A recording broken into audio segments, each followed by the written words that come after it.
ভারতের পশ্চিমবঙ্গ রাজ্যে বাঁকুড়া জেলার মোদা ব্লকের মোদা 2 নম্বর অঞ্চলের অন্তর্গত বহুলাড়া গ্রামে অবস্থিত।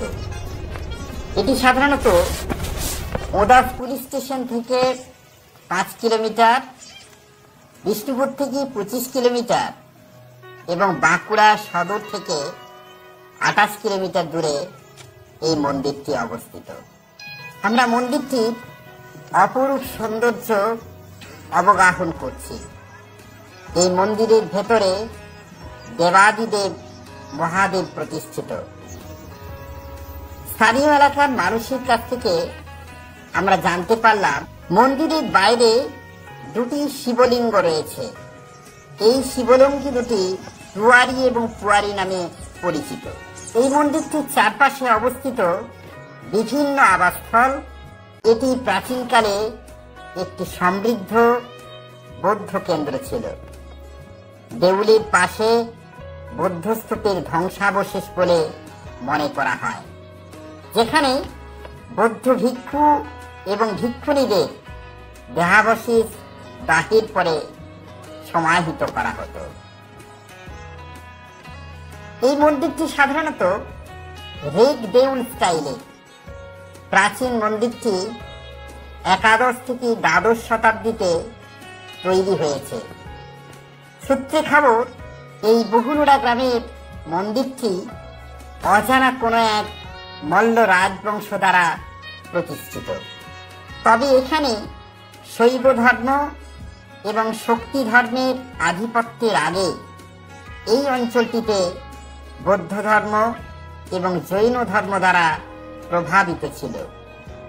এই 63 ফুট উচ্চতার মন্দিরটির চারপাশে বিভিন্ন ধরনের নকশা সুসজ্জিতভাবে এখনো কিন্তু তার ঐতিহ্য বহন করে আসছে। মন্দিরের গায়ে একেবারে খোদাই করা সুন্দর কারুকার্য, সত্যি শিল্পীদের যে পরিশ্রম সেটা সুন্দরভাবে গঠিত অবস্থায় রয়েছে। মন্দিরের গায়ে একাধিক দেবদেবীর মূর্তি সুন্দরভাবে সেখানে তৈরি করা হয়েছে। এখানে আপনারা দেখতে পাচ্ছেন মন্দিরের চারপাশে বিভিন্ন ধরনের দেবদেবীর মূর্তি, বিভিন্ন ধরনের নকশা এত স্পষ্ট যে দীর্ঘ বছর ধরে এই মন্দিরটির গায়ে লিপিবদ্ধ অবস্থায় রয়েছে।